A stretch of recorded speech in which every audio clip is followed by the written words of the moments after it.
Okay, good evening, everyone. Welcome to the Board of Education's August 4th, 2020 meeting. We want to welcome everyone here back to our first face-to-face Board of Education meeting. We will begin with the invocation with Chaplain Vic Weaver.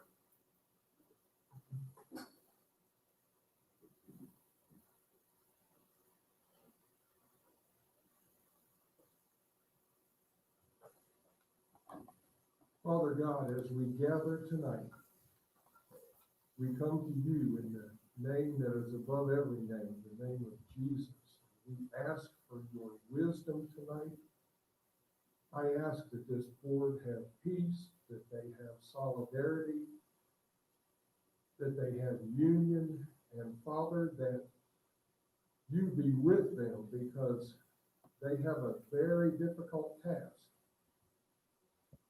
With this world and the pandemic that it's in, there is no way to make everybody happy with the decisions they make. But we ask your guidance in adapting and overcoming obstacles so that this year, this school year, can be one of the best that we've had. And it's only going to be because of you that that can happen. Father, be with our state government as they decide what needs to be done, and as we try to decide what needs to be done in the county, we ask your continued blessings on us.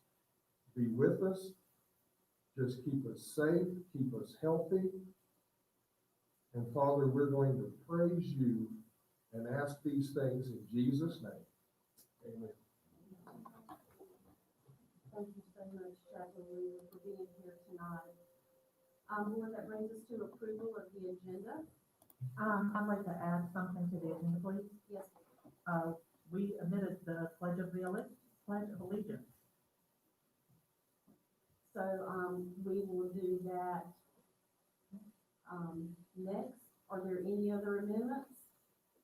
I move that we approve the amended agenda. Second. All those in favor say aye.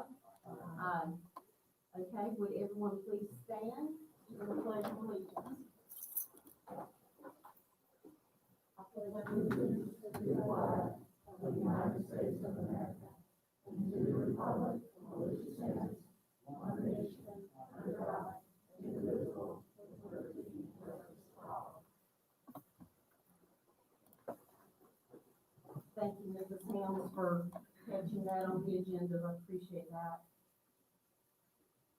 Okay, next we have the nomination from the Union County Republican Party to fill the vacancy on our Board of Education. And so we need a motion to approve the recommendation of Mr. Jimmy H. Benson Sr. Approve the motion to add Mr. Benson. Second. Okay, all those in favor say aye. Aye.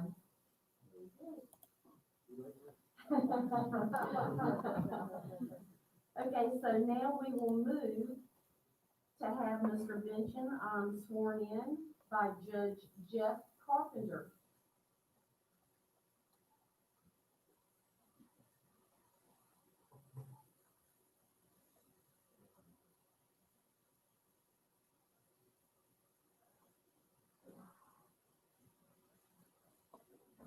You place your left hand on the Bible and raise your right hand.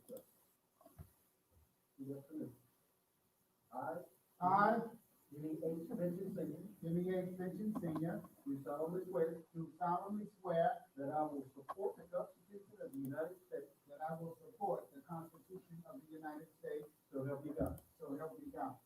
I, I, Jimmy H. Benson Sr., Jimmy H. Benson Sr., do further solemnly and sincerely swear do further solemnly and sincerely swear that I will be faithful and bear true allegiance that I will be faithful and bear true allegiance to the state of North Carolina to the state of North Carolina and to the constitutional powers and authorities and to the constitutional powers and authorities which are or may be established for the government thereof, which are and may be established for the government thereof, that I will support and I will support, maintain, and defend maintain, and defend the Constitution of said state, the Constitution of said state, not inconsistent with the Constitution of the United States, not inconsistent with the Constitution of the United States, to the best of my knowledge and ability, to the best of my knowledge and ability, so help me God. so help me God.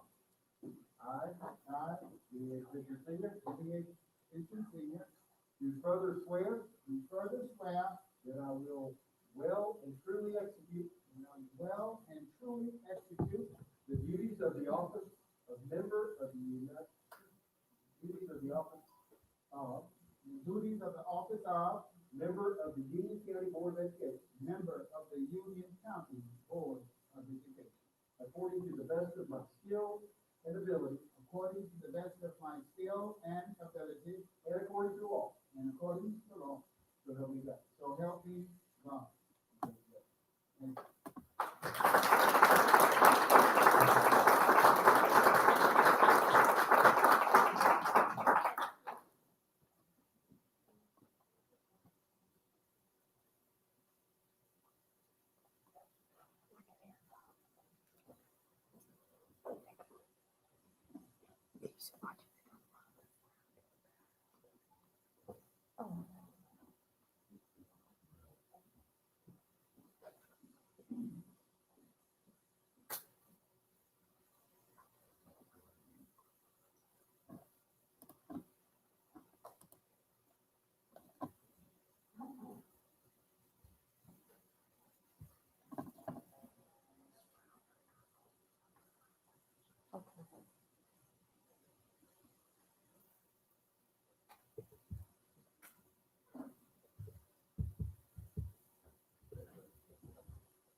Welcome. Okay,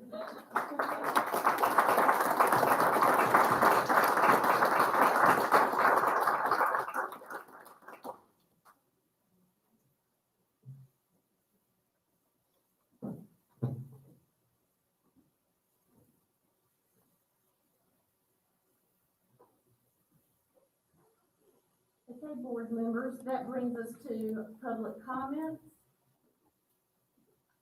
30 minutes has been allotted for public comments. Community members wishing to speak during public comments should state their name, address, phone number prior to making other comments. The board will not hear in open session complaints about the performance of school personnel, personnel issues, confidential student issues. Individuals may address the board for a maximum of 3 minutes. Any person who is an appointed representative for a group may address the board for a maximum of 5 minutes. Should a community member wish to seek information or share items that may not be shared during public comments, our staff are available to address your concerns or provide information. Dr. Brad Breedlove, Chief Academic Officer, Jared McCraw, Assistant Superintendent of Student Services, are here to assist.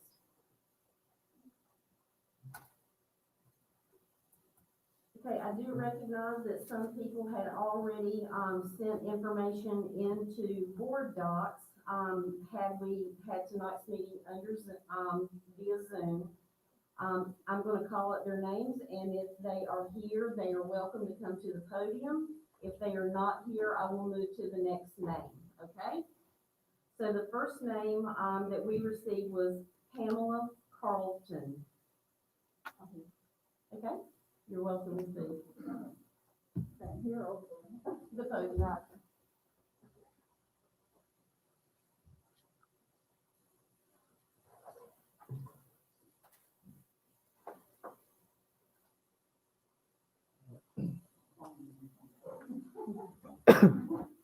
Facilities Board, Dr. Houlihan, Mr. Benson, thank you for coming back to the board. I think when I sent in Kendall Carlson, 3806 Cavalry Drive, Monroe, North Carolina. 704-218-0181. So I think when I first sent in the original, still won't turn around, board doc, I think I sent in a message, from, NCAE in reference to the vouchers, I think it was. Hold on. Okay, so what we have says, was regarding the bond that Okay. was rejected by the Board of County Commissioners. Yes, ma'am. Let me see if I can pull that up. It won't come up on my phone. Turn around. Anyway, can you read that because I could not get it to come up? No, ma'am, I do, Okay. no, I do not have it. Okay. Okay, Yeah. Mrs. Sturtevant, if you wanna hand it, or That's fine. I can't get it to come up for some reason. And I'm here to have Union County Association of Educators. All right, so what I said, in about the bonds, what I said, we appreciate the Board of Education taking steps to becoming more informed about the racial diversity issues and taking some actions to those concerned via the replacement of a board member. We look forward to having more diverse and equitable representation in our leadership. We are, however, frustrated that the county commissioners denied the bond referendum that would have mainly helped our underserved Monroe and Forest Hills clusters. It is our understanding that we have now missed the deadline to get this on the ballot for this year. Is this true? Okay. So if so, it seems that we should have had a plan B in place in case the county commissioners did deny the request, especially given the extreme circumstances surrounding the COVID-19. We need to have time to form some coalitions to help you, the Union County Board of Education, get this bar referendum on the November 2020 ballot. So what further actions can be taken at this time to follow up on this bond?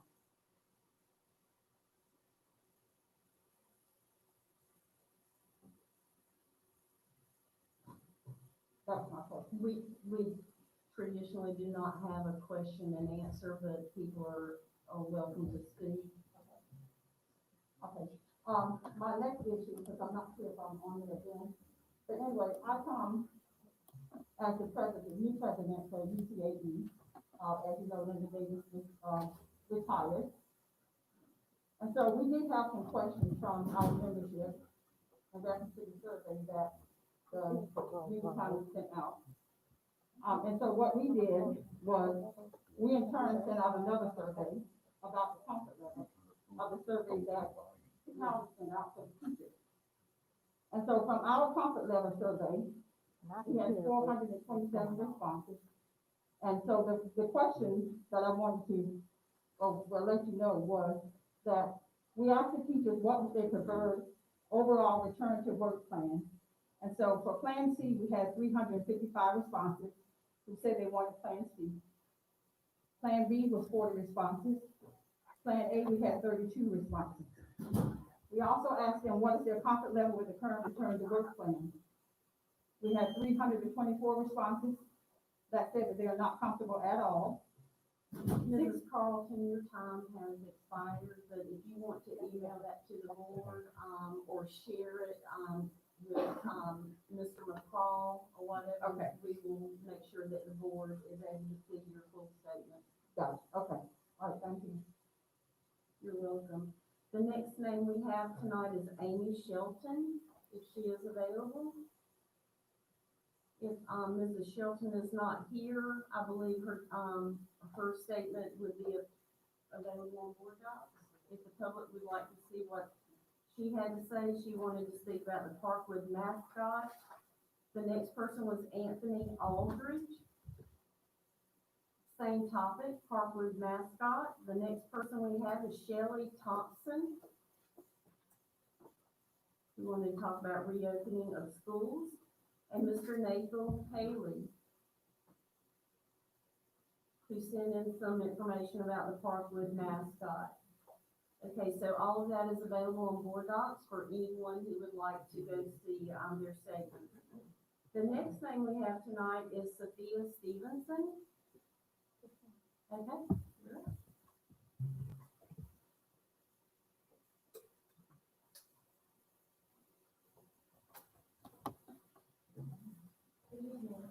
Good evening. My name is Sophia Stevenson. I live at 1010 Lavender Lane in James Trail, North Carolina, 28079. And I'm 704-649-2924. I want to give you all honor and respect and just thank you for all the hard work you do in putting into this district.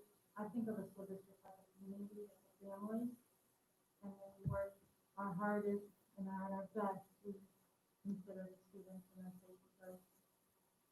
I am here today on behalf of Edu Advocates. We are a group of passionate educators that believe our district's decisions should be made with a diverse group of educators, that the community deserves honesty and transparency. We believe that teachers deserve a seat at the table. Teachers should not have to choose between life and death when coming to work. I would like to share something with you. Over 30 years ago, I was called to teaching. And over those years in the district, of my 22 years in education, I have been honored to work with administration and districts that have had very high expectations from me. I have been told by our principal that a parent feared her child wouldn't understand me because I was Black and would have an accent. I have been investigated and harassed because a student thought it would be funny to have a Black teacher be charged and accused of racism. This went on for months, even after 2 teachers stated in the classroom that the incident didn't happen. I have been expected to ignore everything from dress code violations. I have had students get shot. I have seen students get shot. I have taught every student with care. I have had students that have been ignored and that I've had to ignore due to the fact that they're dealers. I've had to teach while trying to make sure that my things were secured because teachers' cars were stolen off the parking lot. I have overheard conversations between my students of murder. I have had to teach students when they smelled so bad that it physically made me sick, but no one would say anything because school resources were low and we knew the student was homeless. And even through all of that, I've had late night phone calls from a student who said that her grandmother's boyfriend was attempting to rape her again. I know the risk that I take when I walk in the classroom. I have been peed on, I have been thrown up on, I have been ran on, I have been threatened. I have had to feed my students, buy them clothes, hug my students till it was dark outside because a family member had died. I know the risk that I take when walking into the classroom. We have fire drills, tornado drills, intruder drills. We have prepared to protect our students, and I advocate for all of them, our #1 standard, advocate. Yet where is the training for a pandemic? Where is the guidance to avoid this deadly airborne virus? Let me share with you what the CDC, our guidance, tells us. Our guidance, the CDC, multiple COVID clusters tied to a school district before ever even discussing the return of school campuses. Whereas the public statement to support the sympathy for those expected, why will UPS not acknowledge its role? CDC Director Robert Redfield, U.S. Surgeon General, and Dr. Brooks have all stated schools should not reopen where it is greater than 5% COVID test positive for 14 consecutive days. Currently, Union County is at 10%. That is double the percentage of possibility. We have a warning, we have a standard, and we have a guideline from professionals. I am just asking us to consider it. The number one thing that brought me to help organize Edu Advocates was that there were teachers in my school building that were afraid to come back. You are playing Russian roulette with the lives of this community.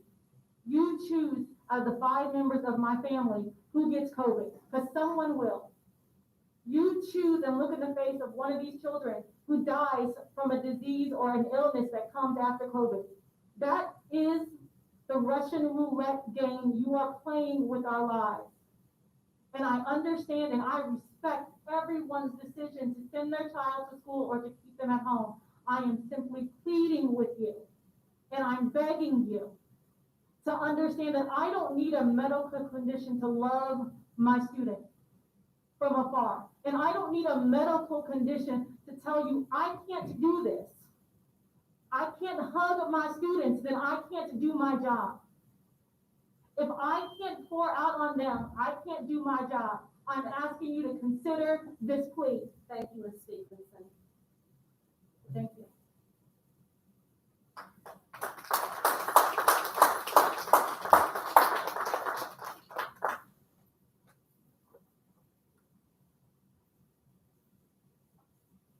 The next person has already been to the podium. I guess I'll defer to General Counsel. Can someone speak twice? Okay. Okay, so we're gonna move to Brittany Gendron.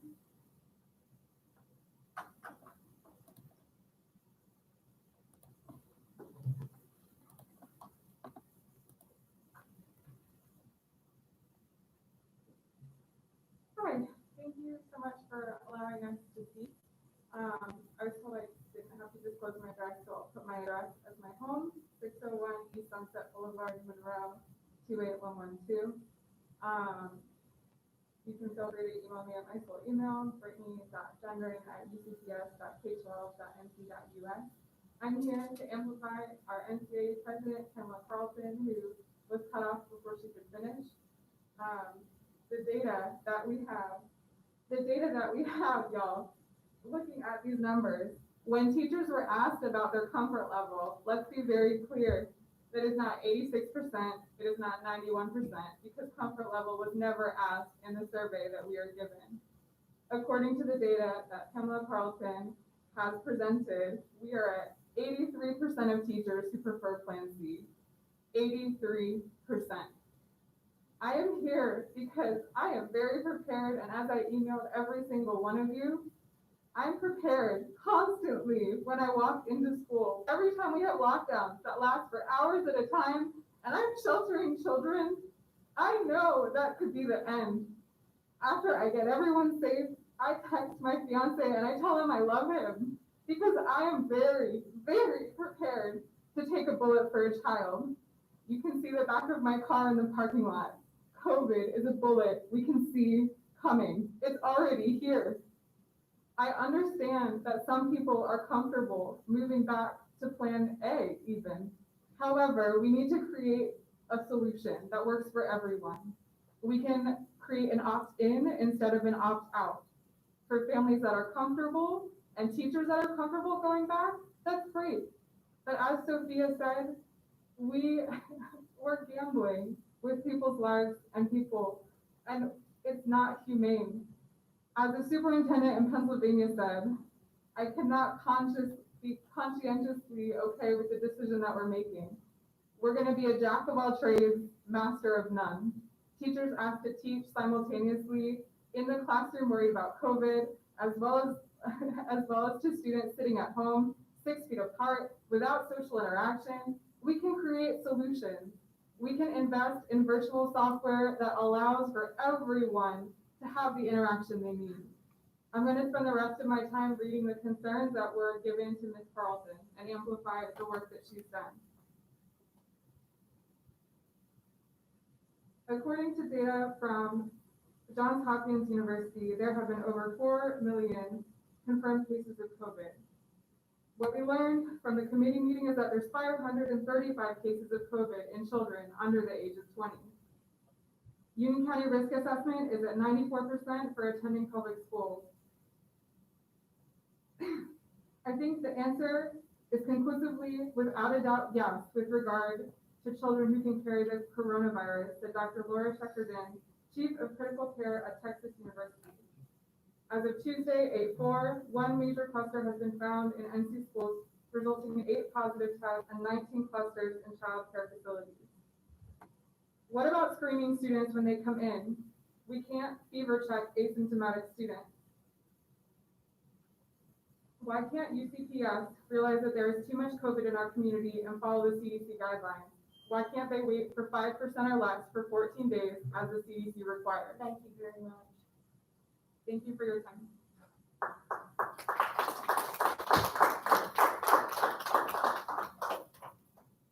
Okay, board members, that brings us to open session meeting minutes for June 29th, July 7th, and July 14th.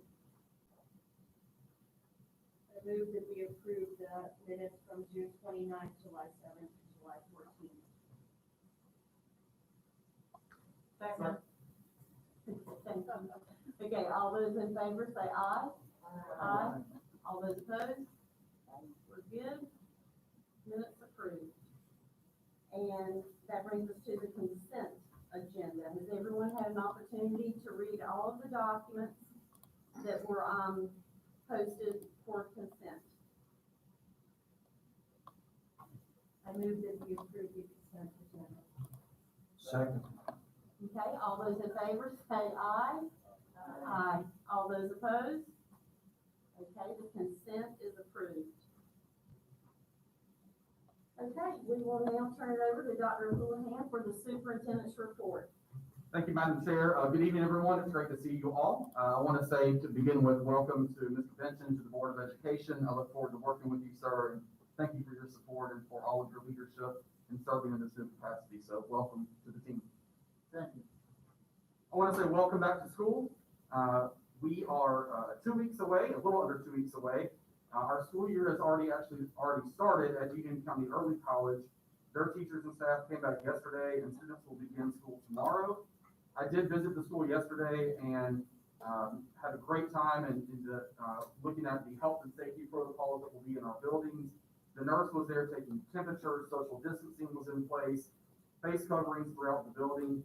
And as a reminder, our first day of school for students on the traditional calendar will begin August 17th, whether that is in person or virtually.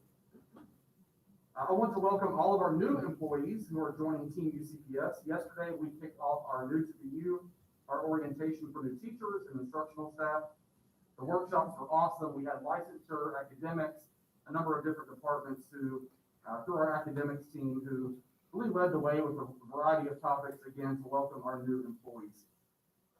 This is our last week for our school tools drive.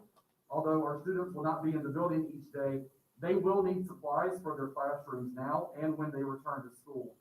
To give, you can please check out the information on our main website.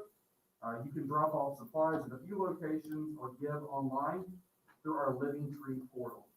And finally, we wrapped up our book distributions for elementary students last week. UCPS distributed almost 7,500 books during the summer, so approximately 3,200 students. I want to say a big thank you to Promising Pages, a nonprofit in the area, for providing books and the principals and staff at our 10 locations for their help. We also provided Harper Monroe with more than 200 UCPS cloth drawstring bags filled with 2 books each to distribute at their summer events. So board members, that concludes my report. Thank you. Thank you. That brings us to the 2020-21 reopening of schools update in the health and safety protocol. So at the last curriculum committee, I believe Mr. Sides asked Mr. McGraw to give an update today on what to expect when returning to school with regards to health and safety. All the information that is presented is given in a handout to the board, and as well will be included in our employee return to work guide, as well as on our formal reopening plan that will be posted this week. So I'll turn it over to Mr. McGraw. Good evening, Dr. Houlihan, members of the board. Thank you for allowing me to talk about health and safety guidelines this evening. As we begin the 2020-2021 school year, our number one priority is going to be health and safety. That'll be the focus from the time we start our day to we end our day. And that'll be for students, that will be for staff, That will be for our teachers. We're gonna be following the guidance we were given through the Lighting the Way Forward document, through the North Carolina Department of Health and Human Services, NCDPI, and CDC for the upper schools. We prepared our health and safety plans according to those documents. The Lighting the Way Forward is what was published for schools this school year. All school facilities, schools and facilities will follow the 3 Ws. That would be weight, 6-foot social distancing, which we're all observing this evening. It will be wear, anyone wearing a face covering.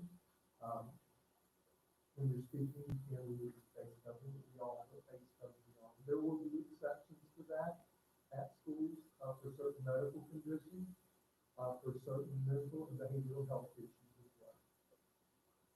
The last W would be wash. We're going to wash our hands frequently and often. That will be for 20 seconds with soap and water. We also have hand sanitizer available in teachers for schools, on the exit, in our main areas, and in classrooms. We have that available this evening. We've all had to use hand sanitizer a great deal of this since March. We really got to using hand sanitizer much more. So a few of the things I was going to talk about, personal protective equipment is going to be one of the main things we have to focus on. We're all wearing face coverings. We're receiving 5 face coverings for students, 5 face coverings for employees, for teachers from the state of North Carolina.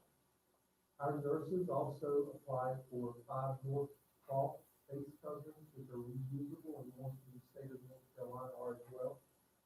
Each employee will receive 10. Each teacher will receive 10. We also met with Union County today. So I want to say thank you to Michelle Lancaster and Jim Stoner and Andrew Nancy from Emergency Management. We met with them and talked about PPE that will be needed in the future. Currently, we have approximately 2 months of PPE on hand for protective equipment.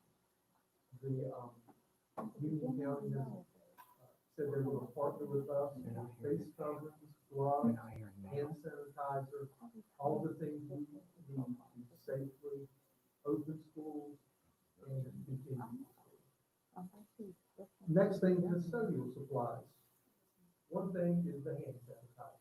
You all used it as soon as you come in the door tonight.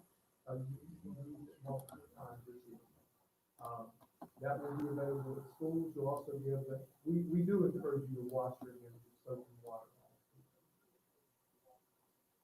Our custodial team will also be diligent. They'll be cleaning and wiping down high-touch areas approximately 5 times per day across the school. Our custodial teams have been shifted to focus more on the school day than the evenings at this time. They'll be in your school buildings, wiping things down, cleaning. There will be a great effort during the school day. So what are our facilities going to look like? You're going to see plexiglass shields when you walk in that front office. You see that at restaurants now. I know if I go to one, there's a plexiglass shield that protects the person who is dealing with the public, dealing with lots of people. Next thing, you're going to see signage. You saw signage when you walked in tonight, indicating social distancing, indicating making sure you're wearing face coverings, and if you have any COVID symptoms, you need to stay home. You do not need to come in our building. There'll be markings on the floor indicating social distancing. You see those in the hallways, the bathrooms, media centers, the areas where we usually have people congregate together. We will limit large group gatherings, however. We do not need that at schools, in our offices. We do not need to be gathering in large groups.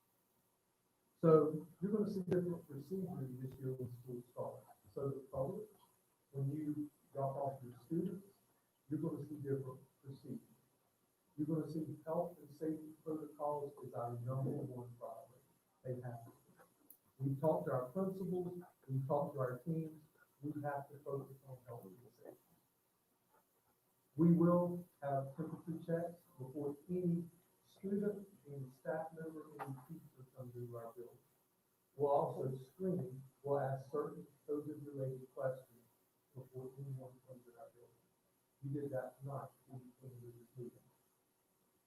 Also, face coverings will be required.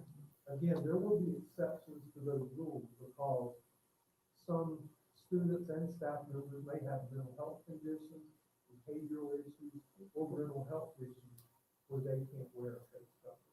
So there are exceptions to those rules.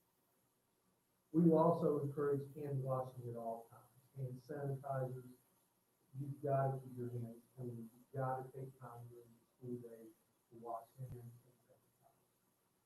One big thing that was asked for by all of our principals, teachers, when we met with them, were nurses and everything. We have made a commitment, Dr. Houlihan, we work with Mr. Lamb, we're gonna have a nurse in every school building. Wendy Nilsson, Christine Kowski, our nurse supervisors have worked hard, and we have a nurse assigned to every building.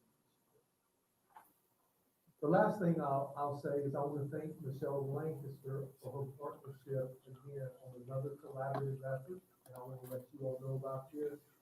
The public health department is going to assign a team to work with school nurses and principals to address any COVID-related concerns that may come up in schools. That team will work with Ms. Nilsson, Ms. Wachowski, all the school nurses and the principals to address needs that may arise in our schools. School nurses and that collaborative team will work well together. There were a few questions that board members had. I'm going to just address a few of those. What happens if we have a positive case with a student or staff member? Talking with our health director, he said each positive case will be investigated. We've had to do that already. We investigate it with our school nurses. Each school nurse will be able to call. We also make a decision on a case-by-case basis because every situation is unique. And we want to make sure we make the best decision for our classroom, our schools, our employees, and our students. What if a staff member in the school other than a teacher has positive? Will the school be shut down? Talking with the health director, it's unlikely that the school will be shut down. What we would do first of all is address the person who has positive COVID case. Once we address that, then we would look at who they've been exposed, and those people would potentially be killed. But I do want to make it clear that there is potential for a classroom or a school to be closed if necessary. There will be certain things that we work with our local health officials on, and a school or a classroom to be shut.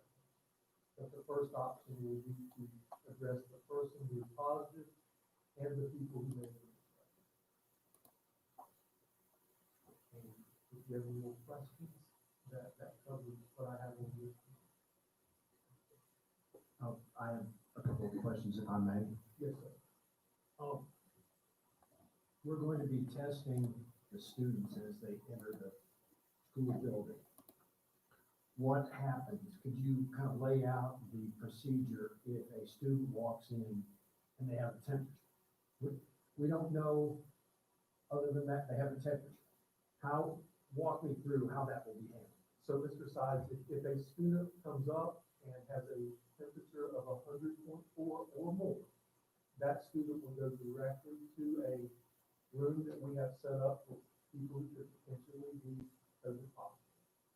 A mask would be placed on that student if possible. There are situations where people can't wear masks or face coverings. Once that happens, we would recheck that student. And then if the student still has a fever of 100.4 or more, we would call a parent to come and pick up that child. UCPS will not be conducting COVID testing, correct? If it is the responsibility of either the parent or the teacher or staff member, if they're found, our trigger is basically going to be if they answer yes to any of the questions or have a temperature, that's going to trigger more in-depth, directing them to their personal physician, the hospital, et cetera, correct? That is correct, Mr. Sides. If a student had a fever any COVID-related symptoms, we would encourage them to get tested either by their private physician or a clinic. We would ask them to go visit their personal physician, though, just as you said. I have a question in relation to what Mr. Sykes just said. So if the student or teacher, whomever has a fever of 100.4 or greater, we request that they leave, do they have to come back with something from a physician saying that, they've been tested for COVID and it's negative? I mean, what are we doing? They do not have to have a negative test. What we would do is follow the guidance in the Light of the Way document. There is specific guidance if somebody has a symptom, which fever would be a symptom. Most of the time, it's going to be that someone is going to have to quarantine for 14 days. There are exceptions to that if they go to the doctor and they're diagnosed with something else. It could be a shorter period of time, but in most instances, the quarantine period would be a minimum of 14 days. But they do not have to get tested. We encourage that. The health department would encourage it, but we can't require it. Quick question. I'm sorry, go ahead.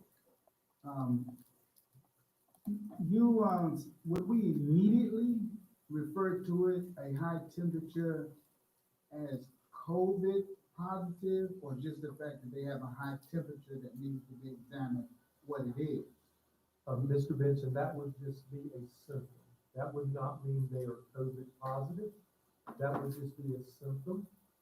That could be associated with other things, as we all know. Exactly. So that's why if you went to the doctor and you were diagnosed with something else, there are exceptions in the criteria when you return to the school building or the facility quicker than 14 days.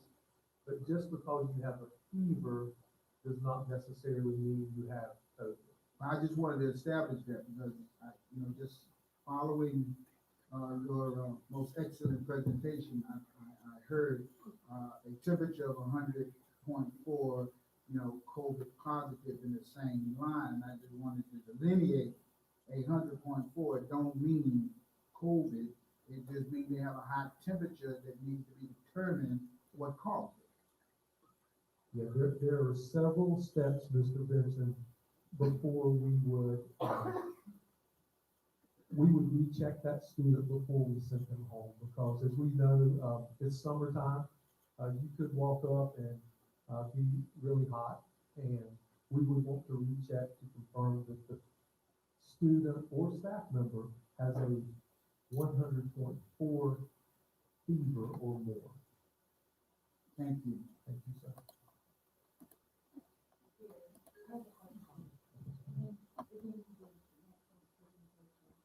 So once we learned that student had COVID and they were a bus driver. So we would go into our cleaning procedures at that point. We would work with Mr. Strickland and his team to address the cleaning needs of the bus, or if we want to say classroom too, I'll bear it to a classroom. Then we would work with the health department to determine if a group of students would have to go home and be quarantined. And ultimately, it's unlikely that a school would be closed, but there is potential that we could close the classroom for a certain period of time. And we would work with our local health officials to determine the appropriate steps when it comes to that. But we would clean, work with local health officials, identify anybody that had contact with a positive person, and we would notify those students.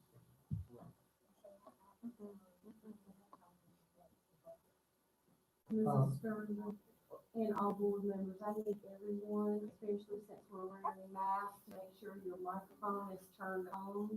And just pull the microphone, close to your mask, because we're having, some sound challenges tonight, with the live recording. She asked how often the buses are being sanitized, and Mr. Strickland and his team will be constantly wiping surfaces down. Each bus, each classroom will have a spray bottle. Will be issued microfiber cloths to wipe down surfaces. We'll use the cleaner QT Plus, and it is effective with COVID. Mr. Strickland is here, but we will be constantly sanitizing and cleaning and wiping down our buses. Thank you. So one of the questions I want to circle back around, is if we find out that an employee, a staff member, or student did test positive for COVID-19, why would they not have to provide a negative result before returning to the classroom? It's not required by the guidance we've received, Ms. Merrill. What you would do is go through the steps and the criteria. If you test positive, you would look, you no longer have symptoms, how many days has it been since you tested positive, and then it would be determined when a student or a staff member could return to school. But the guidance at this point does not require you to present a negative result. Employees can, students can, but it is not required at this point. I will share that that is quite shocking to me. I was gonna ask, Ms. Morris, is there a way that we can overstep that and require that? We'll look into the option. Is that something we could discuss in policy maybe, or do we need to check with the state and find out why they didn't put that in their requirements? We probably want to do it sooner than policy. In this bill, there are cases where, my symptoms and I've been in contact with somebody who's COVID positive, they could consider me a positive case. At that point, you would not get a negative test result. And we would look at your symptoms, we would look at the amount of time you've been away from the building, and then from that perspective, we could determine when you could return. Our nurses, we have set up a COVID helpline, and I didn't mention that earlier. The helpline has been established for our employees, and employees and supervisors can call that helpline if they have questions related to COVID, if it's a personal issue, or if it's somebody the supervisor works with. If you have a COVID-related question, or you feel you've been exposed, or you could be positive, you can call that helpline. We have a nurse assigned to that Monday through Friday from 8 to 5, and they can answer your questions. It's consistent guidance, it's confidential between the nurse and the employee or the supervisor. That is really wonderful. Are we gonna have a similar helpline for our families and our students? I think at this point, we've only done employees, it's been an employee helpline, but we will look into that, Ms. Merrill, and I'll talk with our nurse supervisors about assisting with that. What we talked about with having a nurse in every school building, that nurse at the site would be the person who you would contact if you have a COVID-related issue. So you have a nurse helpline at every school at this point, really, with us being, with us having 53 school nurses. So the way we're gonna establish this will be a tiered approach where you go to the school nurse at your school, you work through them, and then they can work with our supervisors and our helpline. Thank you. Ms. Merrill, to your point about the negative testing, I don't know what the health department's guidelines are as far as retesting for the hospital for someone who's tested positive. But I would support, and to track that, of course, they must be asymptomatic after being tested positive, that the symptoms must have been addressed or relieved, as well as a negative test before they're allowed to return to the classroom or back to work. That would make sense to me, but I don't know if the health department may have to have more, they may have more guidelines as far as how they retest people, a time frame or other requirements. I don't know how that works. So, Mr. Sides, in the Lighting the Way Forward documents, there is specific guidance related to someone who is positive for COVID who's symptomatic for COVID or has been exposed to somebody who is COVID positive. And it is specific guidance that was issued from the state of North Carolina. That's what we have been following. The only way we would do that differently is if our local health department came to us and said, you need to do this differently. But we are following the Lighting the Way Forward document. All of that guidance is in our facts that we sent out a couple of weeks ago or last week. And it provides specifically when we come back to school. I don't think anybody would object if we double down a little safer than those guidelines, unless somebody tells me a good reason why it doesn't make sense to make somebody test negative after they've tested positive before we let them back. Or the health department has some kind of roadblock to that or objection that I, not being a health professional, doesn't come to mind. I don't see a good reason why we might want to try and be stricter than the guidelines. I don't think I would rather err on the side of being stricter than not. Can you confer with the health department and throw that idea out of that, see if that can be a possibility that we I'll be can. happy to talk to them, Mr. Side. The guidance that we have been given by Lighting the Way Forward document is strict guidance.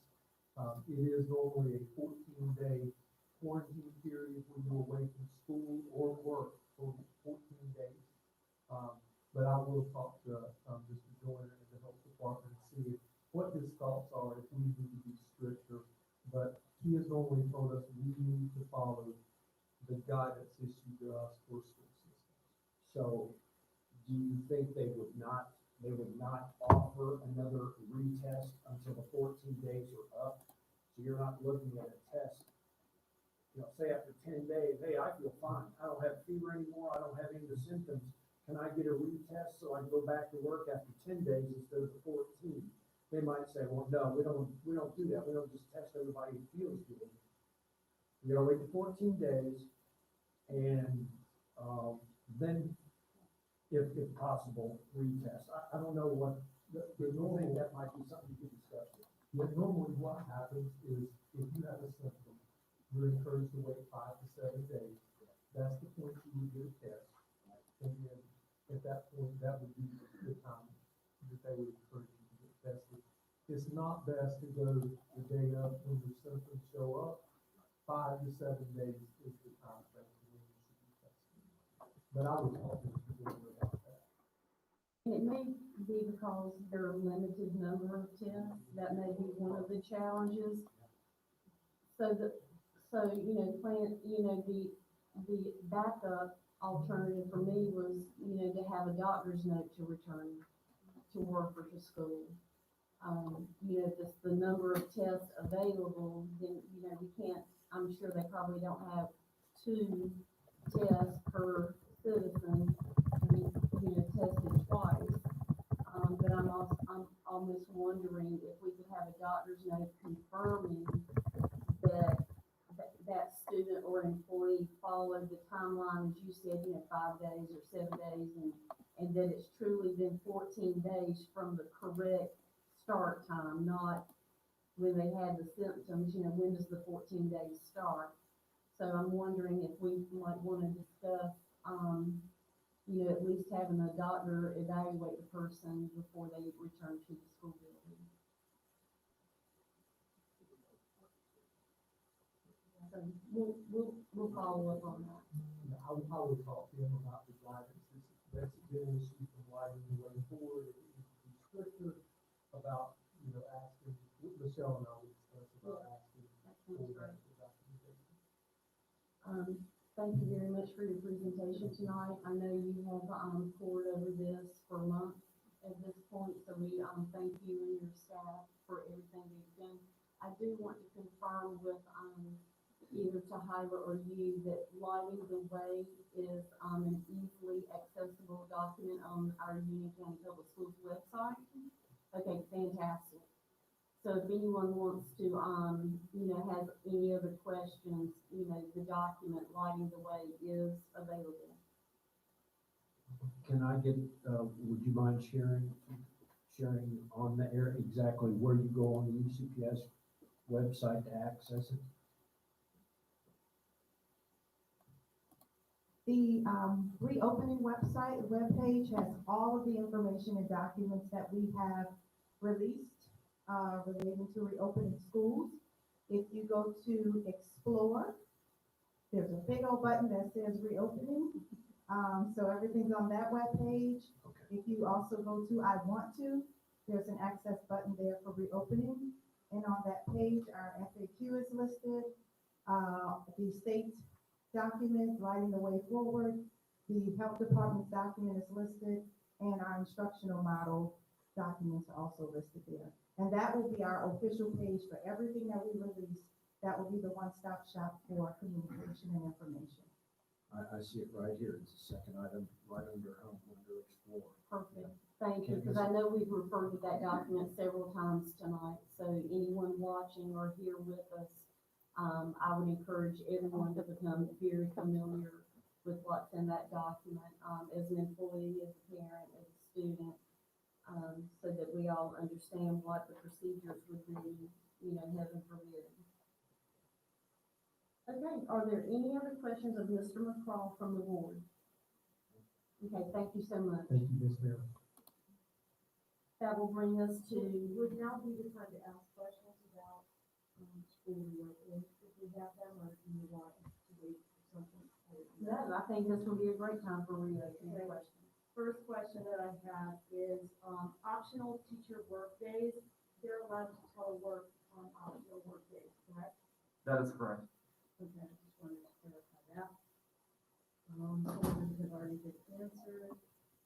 I know that there's questions about accommodations and things like that for teachers who have high-risk health issues. Are they working through that with, their principals and HR? So the short answer is yes. We ask that they work directly with HR and their supervisor, which in this case, the teacher would be a principal. They can request those accommodations. Dr. Harris in the back and I have talked with principals about the keyword being flexibility, that we really need to make sure that where our teachers have concerns, to the best of our extent possible, that we accommodate them to the best that we can. But yes, they would be asked to work directly with their supervisor and HR on those requests. And would there be teleworking, situations with that, or does everybody have to come into the building? There could be teleworking situations. We have our teleworking protocols and guidelines already in place from the spring. And so that is something that we are going to be using. Okay, one of the questions that, I have received is regarding Plan D. And when are we going to be providing copies of learning materials to the, families of students that have chosen Plan D?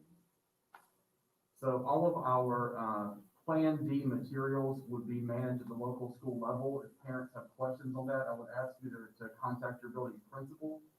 They are currently finalizing schedules and staffing arrangements as we speak. In terms of materials such as Chromebooks or hotspots for elementary age kids in grades 2 through 5, those will be distributed probably the first week of school, so that when you actually go, if you're a Plan D student in the virtual academy, that would be arranged prior to the first day of school as a drive-by grab and go, as well as any other resources or materials that are needed. So if anyone is looking for, syllabuses or state standards or anything like that, they need to work with their school. It should be posted in the teacher's Canvas site. Canvas is our learning management system for all of our students K-12. And so that is the expectation that we would have. And Dr. Breedlove is here and can certainly make sure that we follow up and adhere to that. So I assume that first couple weeks of school is going to be about that kind of thing, learning the procedures and things like that. I really, in a normal year, we spend the first week or two really addressing routines, policies, procedures, expectations of the classroom. This year, the first 2 weeks, that is exactly what you can expect. Whether it's both virtual or in person, we're gonna have to take a lot of time from the very beginning to what I say, set our students and teachers up for success. Next week is the first week of required teacher work days. So a lot of the training with regards to health and safety, as well as academic training with that balance between live instruction and remote learning will also take place next week. So 82% of our families or students or whatever words you want to use chose Plan B. 18% chose Plan B, whatever way you want to say it. So the first couple weeks will be determining how many kids are in the classrooms and how many are coming in versus under B and how many are still staying home under B. Is that the idea? That is correct. So we're looking, so the first 3 weeks gets us to Labor Day. So, and then are there any other questions about reopening from the board? I have one other question. We will be actively contacting any students or parents where their children sign up for B, but they are not in attendance. We'll be actively following up to find out their intentions. Absolutely. Our attendance counselors will take lead on that under Mr. McCraw's leadership, as well as our all of our school principals and staff. So we do that anyway in any other year where students who don't show up the first week of school, we actively try to make sure we contact them and find them to make sure that they understand when to come in and how that works. So that will be an absolute across the board in all schools. And typically, attendance will be taken through Canvas. Is that the idea for everybody in school and else? I don't know the technical answer. I know that we have to check attendance every day, and that once you log into Canvas or your Chromebook, we have the ability to see that, and that would be the kind of the attendance flag, I guess. And then there's actual attendance for the students who attend. Correct. So we will be checking attendance every day. We also understand that there may be situations where under remote learning, a child may not be able to log on right at 9 o'clock because something is going on in the family structure or whatever. We have the ability the following day or the day after that to go back in and check that attendance and record it, even a couple of days after. So we know that there's going to have to be that flexibility, and those attendance guidelines have been actually issued to school leaders from the state. Thank you very much. Any other questions? If not, I would like to move to bill schedule revisions and ask Mr. Mark Strickland. to come forward.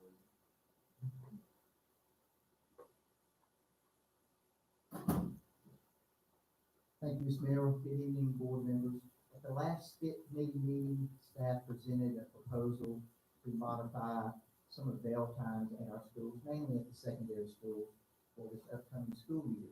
This was driven by the difficulties that we are facing with capacity issues that we are having on buses, which limit us to basically one child per seat, so a total of 24, and the continued problems that we have with bus drivers.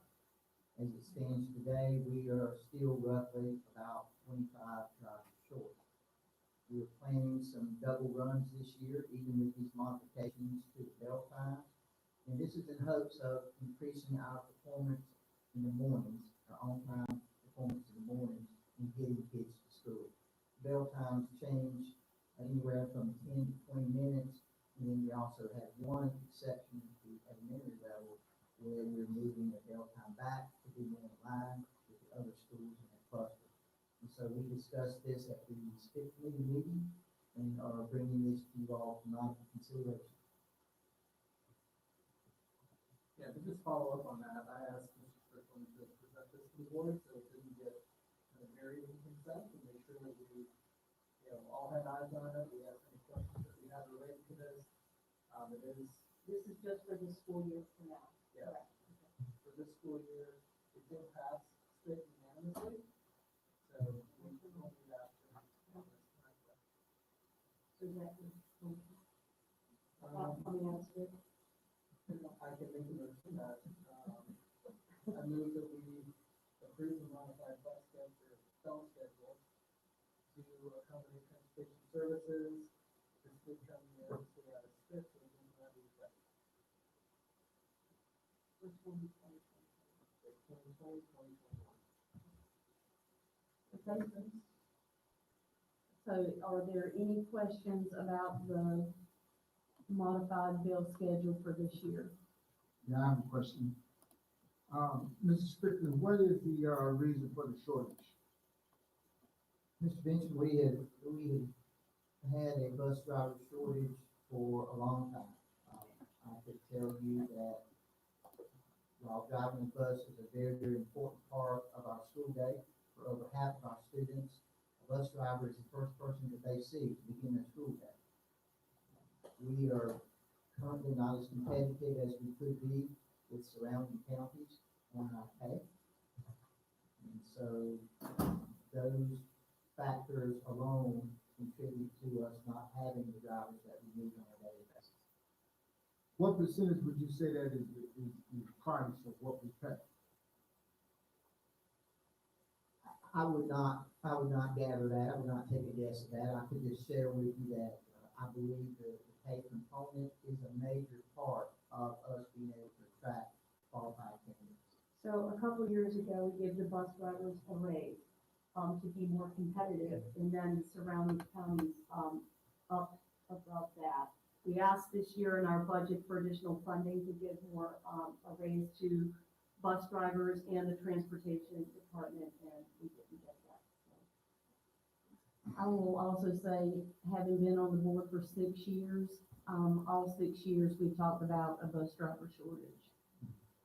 So it's varied anywhere from 15 to 25. It was across the state last year as well.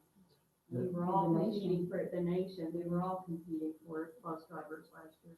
And part of the issue is, there are many more, places in the private sector. If you have a CDL, you can unfortunately,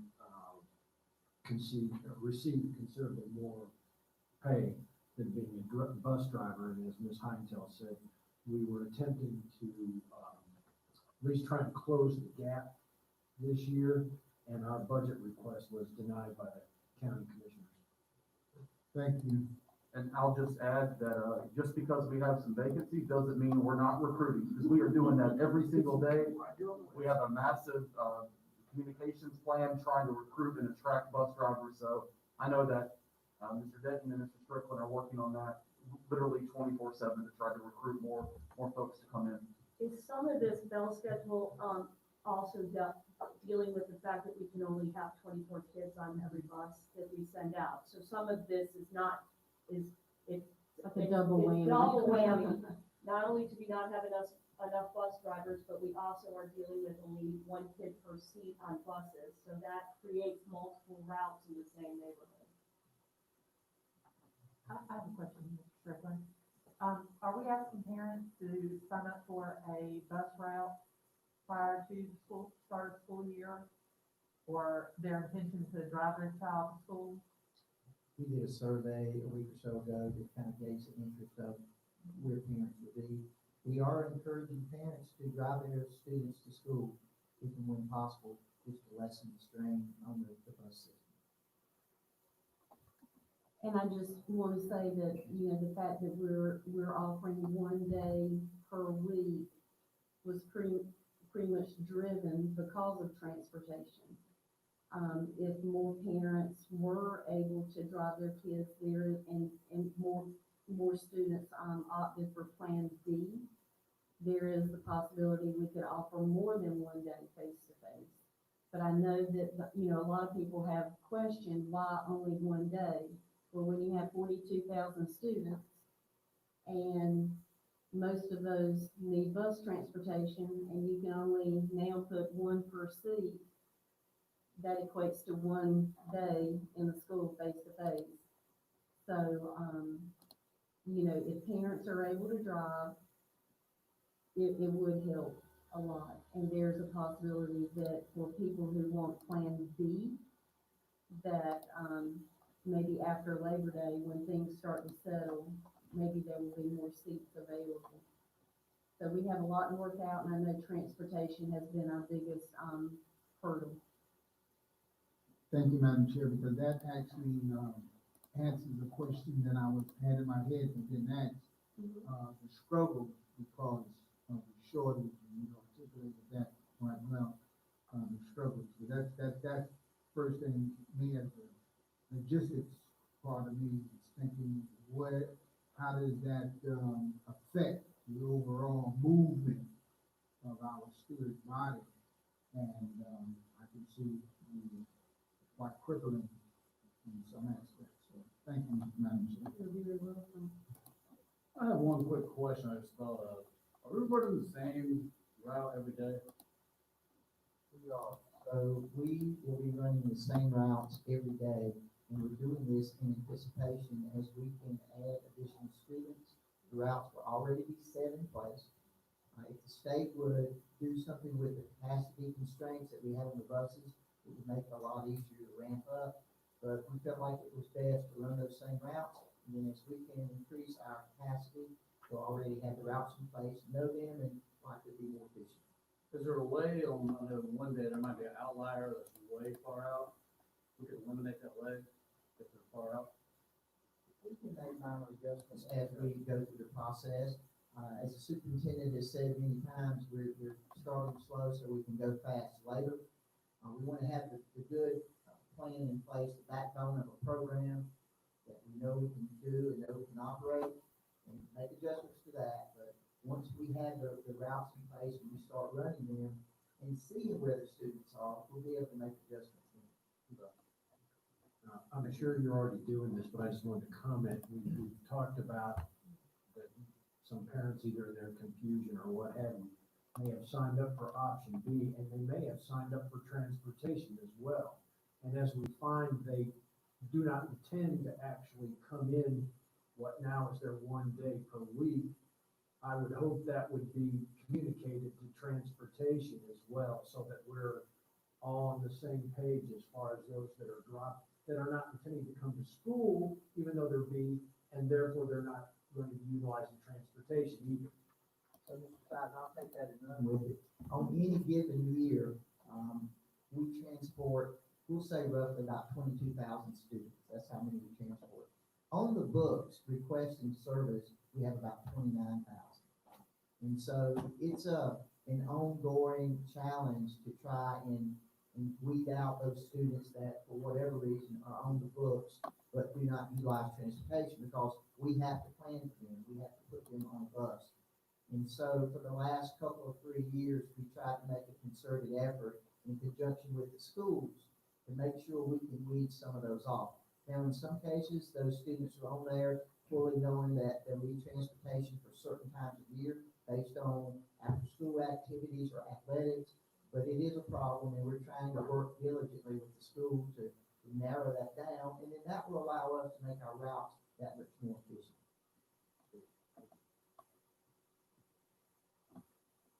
Are there any other questions? Okay, thank you very much, Mr. Stratton. That brings us to the COVID CARES Act funding and a funding update. So I had, like Mr. Morial mentioned about bell schedules, I asked Mrs. McLam to just put this on the regular consent, regular agenda instead of consent, just in case any, board members had any questions about anything that was on there. We went through this at finance, so we just put it on there. And if anybody has any questions, they can ask, but that was it. Sean, if I could, 1 second, Ms. Marilyn, I believe we have a, Yes, the action on that, yes. on the bell schedule. I was wondering why you were that late. Couldn't read your lips, Joe. Okay, so we have the motion, it came out of committee, we don't need a second. So all those in favor of the revised bill schedule for this year, say aye. Aye. Okay, all those opposed? Okay, we have a new bill schedule. Sorry about that. Thank you, Joe, I appreciate that. So does anybody, so back to the, funding, COVID funding, state and federal, does anyone have any questions, or did everybody get a chance to look at the document? We went through finance on it, so if anybody has any questions, they can, go back to that as well. Okay, thank you. I believe it's probably, so we wanted, Mr. Parker to just give a quick update on, so as part of the CARES Act, we've gone through, we've made sure that from a bandwidth perspective, each one of our schools have adequate bandwidth, and Mr. Parker is here to talk about some of the testing that we've done. Hey, good evening, thank you. Just so everybody gets an update, Union County Public Schools has a robust infrastructure for each school. We have 1 gig height, which is a black fiber line that runs out of every school. We performed 2 tests so far for live streaming and remote learning at Porter Ridge High School and Hoffman Elementary. Next week, we will do Parkwood Middle. In both those cases, we rendered about 93% usage of our free on our network. We only used about 6% of the network using a live stream and for remote learning. So we have ample bandwidth to upload and download and we come out with data that's needed. So I think we're in good shape if we want to do that with bandwidth and pipeline, and it is expandable. We've spoken to BPI, and if we get more bandwidth space for the internet, we can do that in a couple hours. We can increase that and expand it as needed. That's all. Thank you.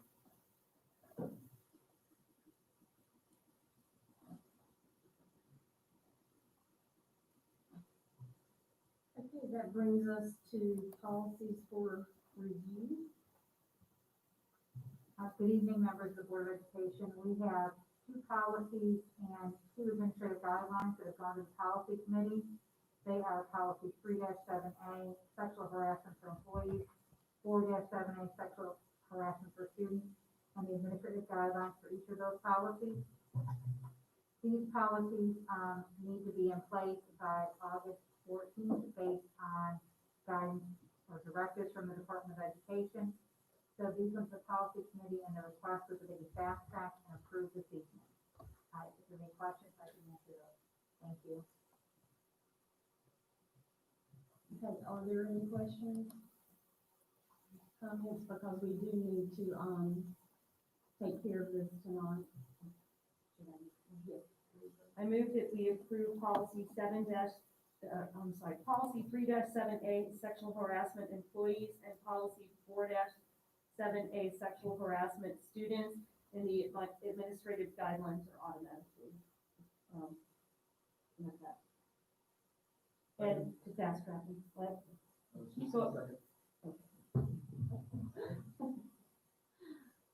Okay, hearing no questions, all those in favor say aye. Aye. All those opposed? Okay, we're taking care of this morning. Thank you so much. You were very welcome.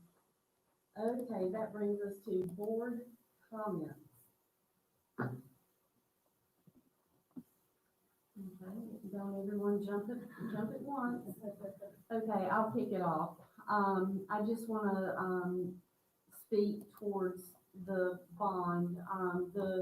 I want to clarify for everyone here and the public comments made tonight about the bond.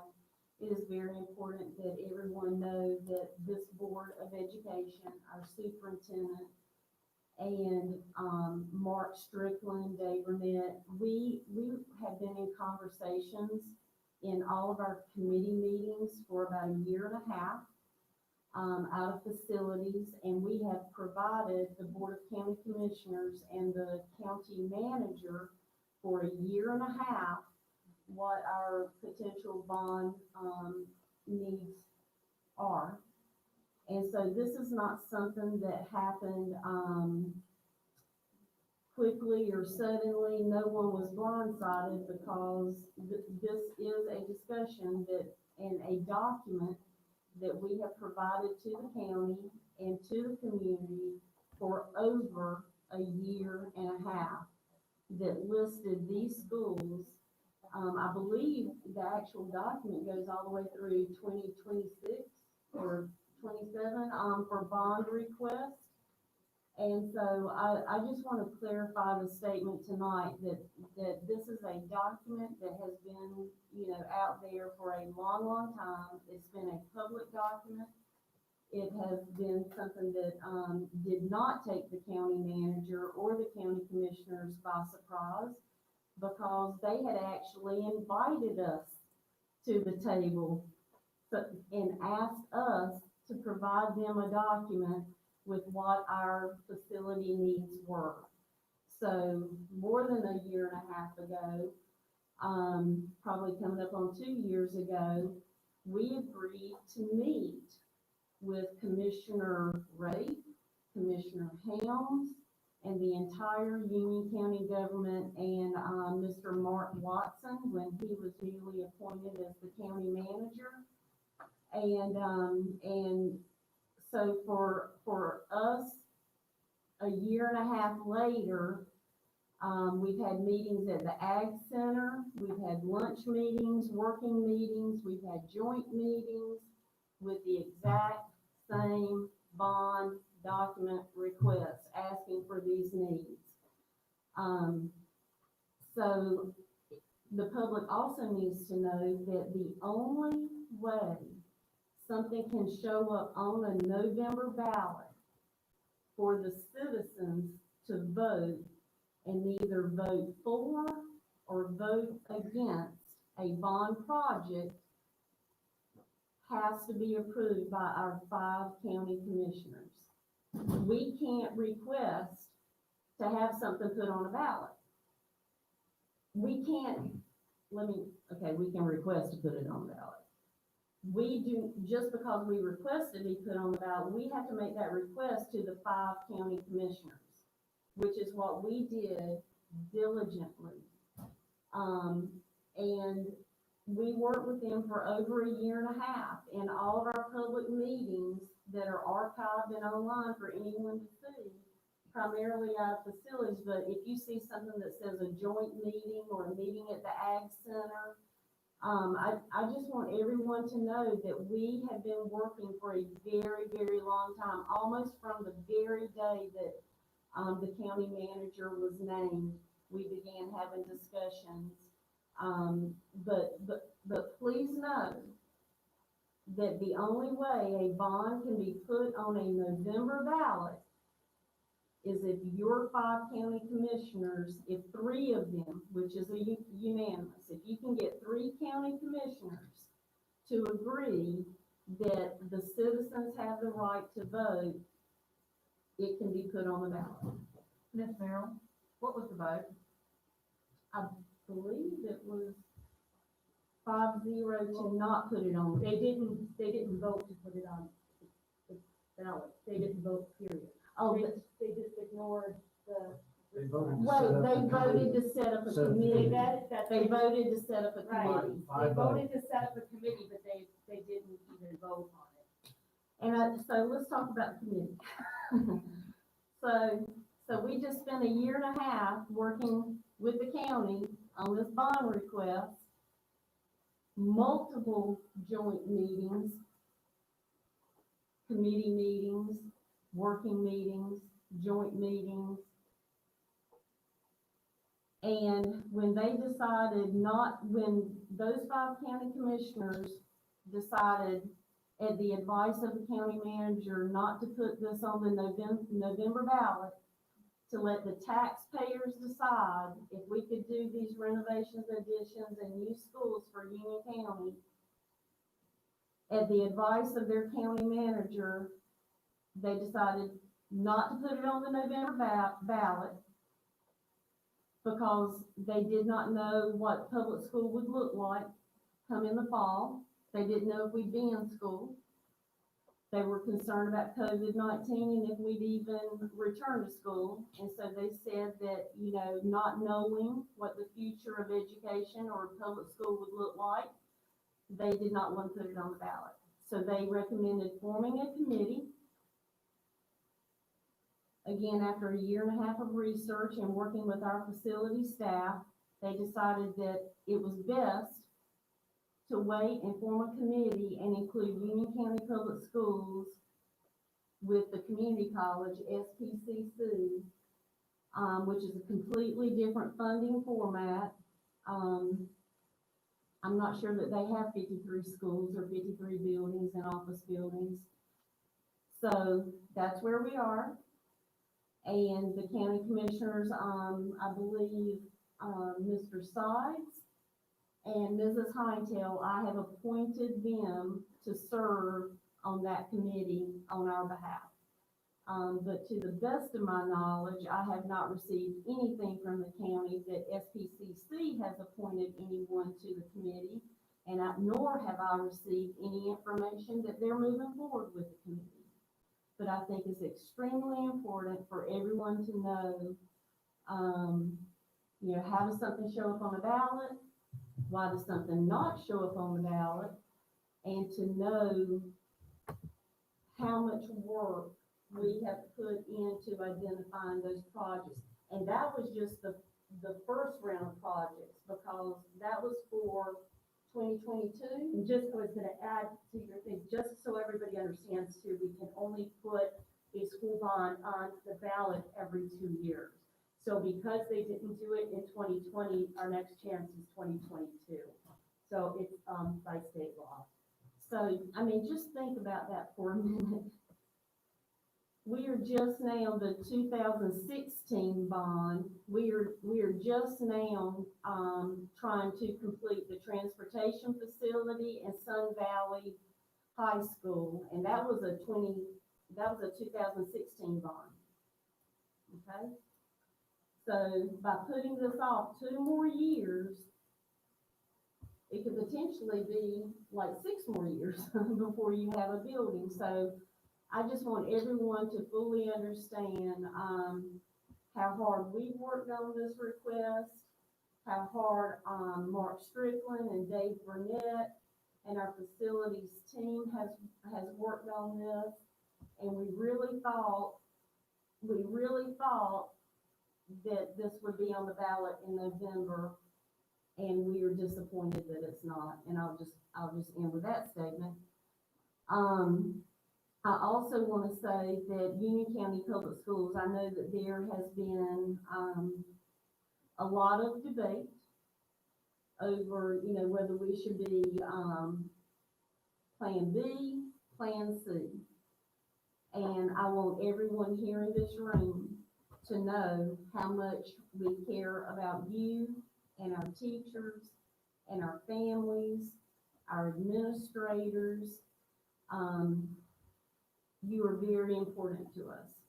Our 42,000 students, our 5,000 employees, we are the largest employer in Union County. And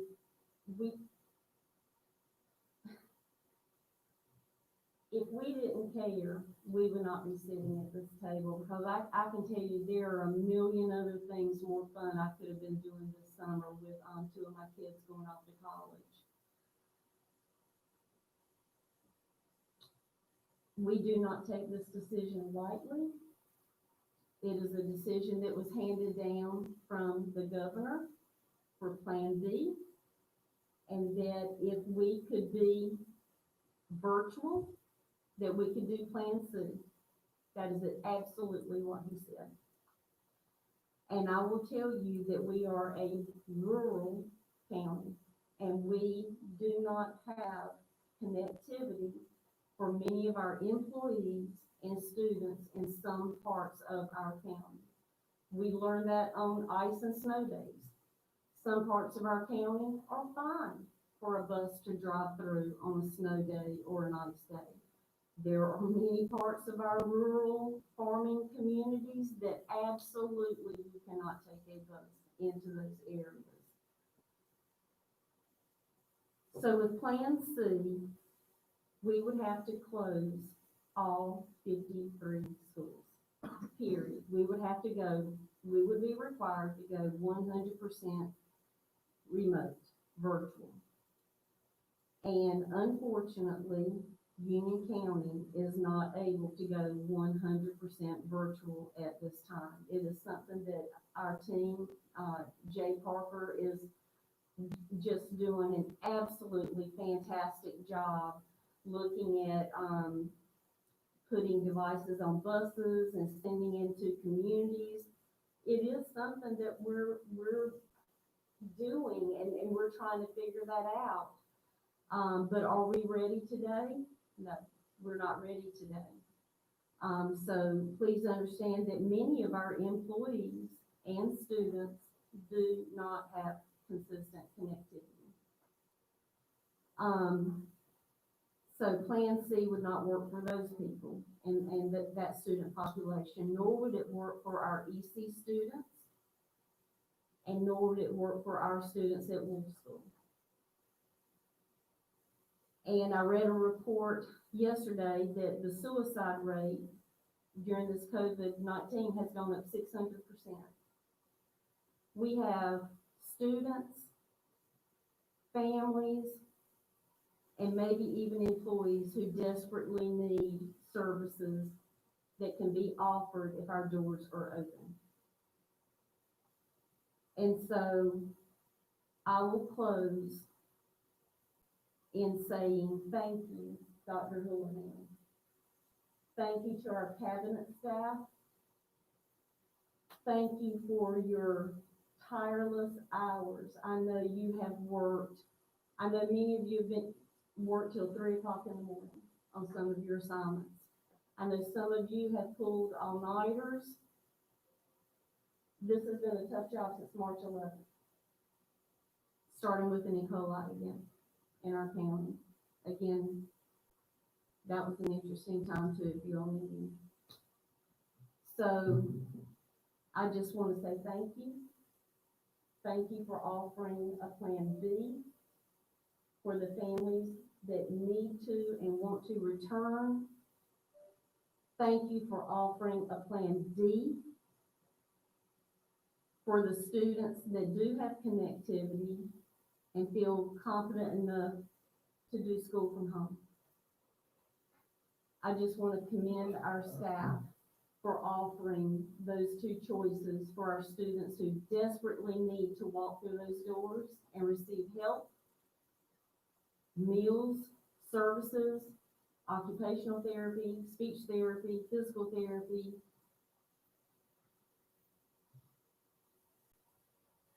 And I am very proud. I am very proud that we're able to offer a B and a D. And I cannot say thank you enough. Dr. Breedlove, I see you back there. Just thank you to our cabinet staff, because I know it's been one heck of a summer trying to pull this all together. And the only thing that I can say is that if anyone can do it, it's Union County Public Schools. And I just want to say thank you and I commend you. And I will close by saying that Union County Public Schools is located in the southwest region of North Carolina, part of the public school region. And there are 12 school districts located in the southwest region. So in our area, the surrounding area, there are 12 districts, and 9 of our neighbors have gone with Plan B, as in boys. And so I think it's very important that everyone understand that we are doing the best job that we can, and we are going to be helping students who need help. And I believe that's what we're all here to do, is to provide a sound education to 42,000 students. And I will open it up to any of the board members.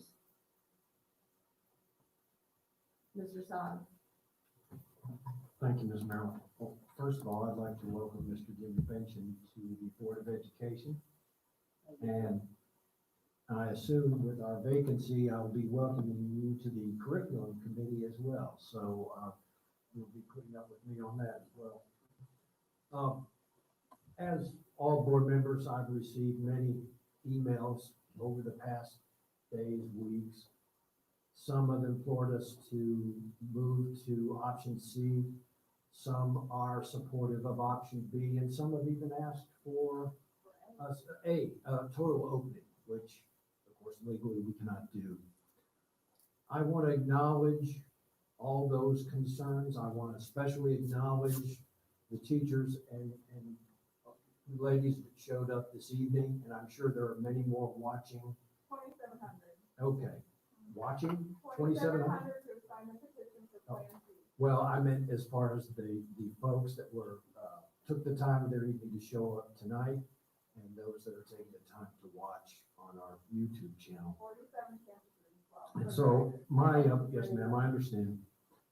My comments are in no way meant to diminish your concerns, but I feel you deserve my comments and my questions. So it has been mentioned about waiting to a lower positive testing rate. I became fascinated with the county and state COVID dashboard site, and I was glad to see, after having to go the long way to get the information, to note the current and total hospitalizations for the count from the confirmed cases.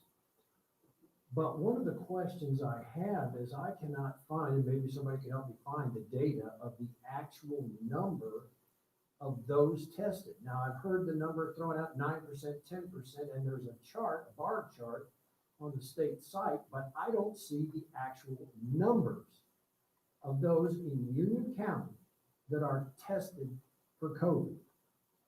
And if I did, I would also have questions about the demographics of those that have been tested. Are they only at-risk folks?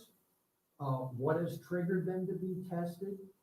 So would that have an impact on why the rate is higher than the recommended 5%? I have confirmed with county has verified this information. Under the current hospitalizations, which I'm looking at the dashboard right now, it says 15.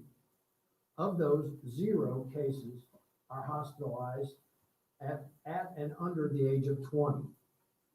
Over the accumulated 149 hospitalizations since they began tracking in our county of approximately 240,000 residents, 149 have been hospitalized, and I have a confirmation that's the hospital here in Monroe, as well as if they've been transferred to Charlotte. Of those 149 hospitalizations in total, 5 of those 149 are of the age 20 or below.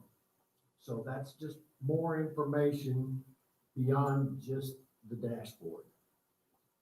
I have also received emails basically saying the fact that it's very easy for me to sit here in judgment when I'm not going to be in the classroom. And I'd just like to personally relate, if I may. I'm the owner of an essential business. I have been open to the public. My entire staff has been open to the public since the beginning of this pandemic, and we continue to this day. And I personally, I'm one of the more seasoned, well, probably the most seasoned individual at this table. And that's a nice way of saying I'm the oldest one here.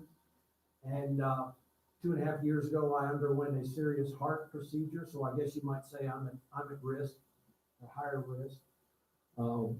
But that's the way it is. I'm also the parent of a rising 8th grade. And I have watched firsthand as my son has regressed, not only academically, but socially and emotionally. And my careful consideration of this data, as well as my own personal, led me to the conclusion to support B.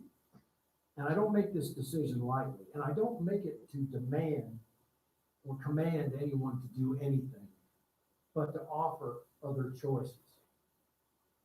And lastly, I just want to commend, as Ms. Merrill said, our staff has been working tirelessly, and I know they still have many more long days ahead. And many you educators here can appreciate this, but basically we have had a total reinvention of the way we educate our kids ever since March, what was it, 13th? March 11th. And finally getting the final word in July 14th of what it will look like, with about a month before the start of school. So I want to thank each and every one of Team UCPS for this effort. And I wish you all a good evening.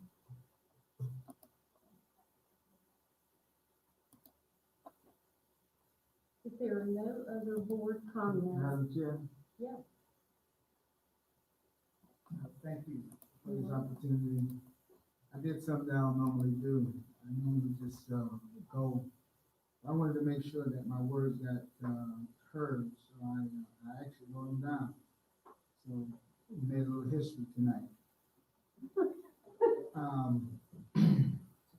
I am not the sum total of one thing of my life. I am the sum total of all the things of my life. Meaning, I come to this board with views from a wide range of knowledge of all the things I have done and accomplished. And one look at my resume and you'll know what I'm talking about in my life. Chief among them is my faith and service to God. I am honored to once again sit among you, the members of the Union County, North Carolina Board of Education, and I always add North Carolina because I don't want nobody to confuse it with Union County, South Carolina. It does my heart good to be here, though it is here, obviously, because of things that had occurred in a vacancy open. I hope that my dusting off the spider webs, we're literally on vacation this week. We were out of town and I came back for tonight, which hopefully will show the commitment that my wife and I and my family bring to this. I am grateful for Chair Allison Powers of the Union County Republican Party, who created a great process by which I have been nominated and now sworn in. So thank you, Chair Powers. I am grateful to Madam Chair here for reaching out early to, while she was on vacation, to simply say thank you for even considering. And I want the citizens of my blessed Union County, North Carolina, to know that as an at-large member, the first time I was blessed to serve where Candace sits now in District 1, and now serving as an at-large member. And I'm taking it quite seriously that any citizen of this county that has a concern concerning the Union County Board of Education, I want you to know that you have a fiduciary, an advocate.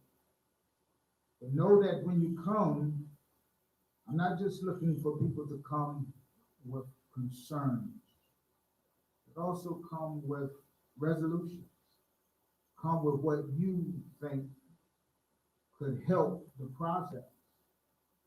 And understand this, don't always believe that your view is chief, but always know it's your view and know that it will be taken seriously.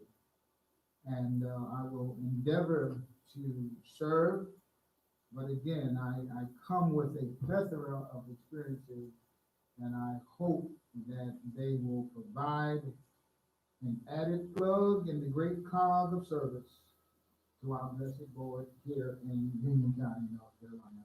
And thank you all for coming out tonight just for me. Thank you, Madam Chair. And I want to say that we're honored that you stepped up to want to help us serve Union County Public Schools. So thank you, Mr. Benson. And thank you, Mrs. Benson. And I also want to add, I want to thank President Nathan Haley of the Union County NAACP, who was a big supporter and advocate that helped me through this. Absolutely. Are there any other board comments? Hearing none, I will accept the motion to adjourn.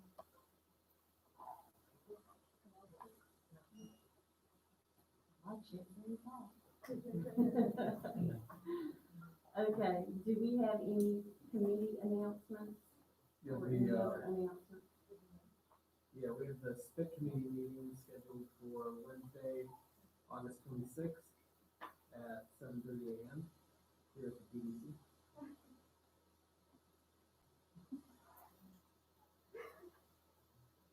Curriculum will meet the last Thursday in the month, which is August 27th at 9 a.m. in this very room.